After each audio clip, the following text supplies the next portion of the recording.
और देखिए, हादी की हत्या पर बड़ा पर्दाफाश हुआ है। अभियुक्त फैसल करीम की गर्लफ्रेंड का बयान आया है। फैसल करीम ने हत्या के एक दिन पहले बताया, कल कुछ ऐसा होगा कि पूरा बांग्लादेश हिल जाएगा। तो आप देखिए, फैसल करीम जो हत्या का आरोपी है, उसकी गर्लफ्रेंड ने यह जानकारी दी है और कहा कि एक दिन पहले ही उसने कहा कि कुछ ऐसा होगा जिससे बांग्लादेश हिल जाएगा।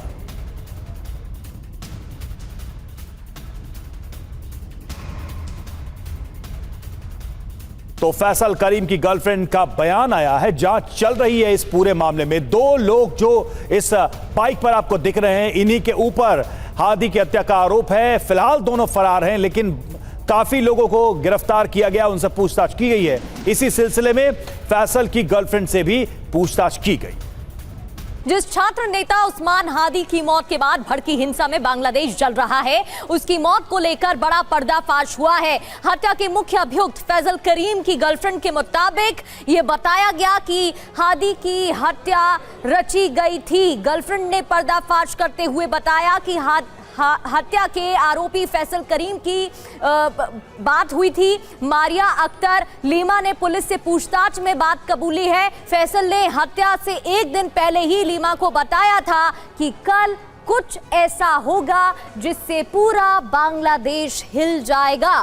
फैसल ने लीमा उस्मान हादी का वीडियो भी दिखाया था। ढाका के सावर इलाके के रिजॉर्ट में लीमा के साथ ठहरा हुआ था फैसल, और जुमे के दिन 12 दिसंबर को हादी की गोली मारकर हत्या हुई। और फिर ढाका 8 निर्वाचन क्षेत्र से स्वतंत्र कैंडिडेट के तौर पर कर रहा था प्रचार। ई रिक्शा से जाने के दौरान बाइक सवारों ने गोली मारी थी। एक एक अपडेट हमने आपको दी थी, इससे जुड़ी तस्वीरें भी आई थी और बाइक सवार हत्यारों की तस्वीरें सीसीटीवी में रिकॉर्ड हो गई थी। रवि, बिल्कुल। और चलिए अब आपको बताते हैं कि आखिर कट्टरपंथी उस्मान हादी की हत्या का मास्टरमाइंड है कौन। बांग्लादेश पुलिस की माने तो अब तक जो जानकारी है उसमें हादी की हत्या का मास्टरमाइंड, उसको लेकर कहा गया है कि एक पूर्व काउंसलर हादी की हत्या का मास्टरमाइंड है। वारदात के लिए फंडिंग, हथियारों का इंतजाम उसने कराया। हमले और अभियुक्त फरार कराने में 20 लोग शामिल हैं। हत्या के मामले में अब तक 9 लोगों की गिरफ्तारी हो चुकी है। हथियार, गोलियां और करोड़ों टका के चेक भी बरामद किए गए हैं और ये सब खुद बांग्लादेश की पुलिस कर रही है। बावजूद इसके आप देखिए कि यूनुस भारत की भूमिका को इसमें जबरदस्ती घुसाकर एक कॉन्स्पिरेसी थियरी बांग्लादेश के इन जिहादी मानसिकता वालों को बेच रहे हैं और इस भीड़ को उन्मादी बना रहे हैं। बिल्कुल ठीक कहा, और इस वजह से अब हिंसा भी भड़कती हुई दिखाई दे रही है।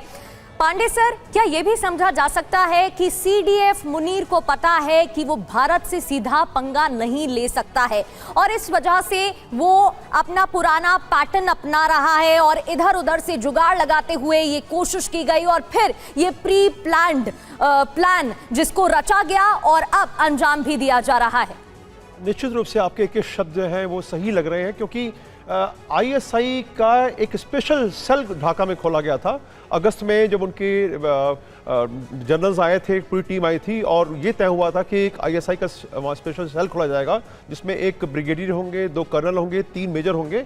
और ये टीम का उद्देश्य था कि किस प्रकार से भारत विरोधी तत्वों को बढ़ावा दिया जाए, किस प्रकार से जो धर्मांध जो है वहाँ का आवाम उसको आगे करा जाए। और सबसे बड़ी जो इक्वेशन गड़बड़ हुई है वो हुई है कि हादी ने एक वृहद बांग्लादेश का नक्शा पेश किया था और साथ में ये भी कहा था कि वो 7 सिस्टर्स को भारत से अलग कर देगा। तो ये जो सारे शब्द जाल सामने आए थे उससे साफ जाहिर होता था कि हादी जो है वो एक बहुत ही एग्रेसिव लीडरशिप में जा रहे हैं और चुनाव लड़ने वाले थे।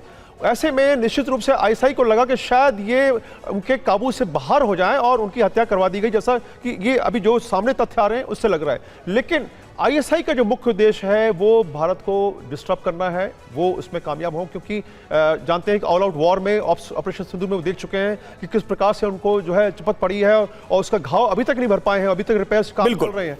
तो ऐसे मौके में लेकिन पांडे साहब, सवाल यह कि क्या सिर्फ आईएसआई का नाम लेकर इस पूरी सिचुएशन को ये कह सकते हैं कि बांग्लादेश में जो लोग एलिमेंट्स मौजूद है उनकी भूमिका बड़ी नहीं है?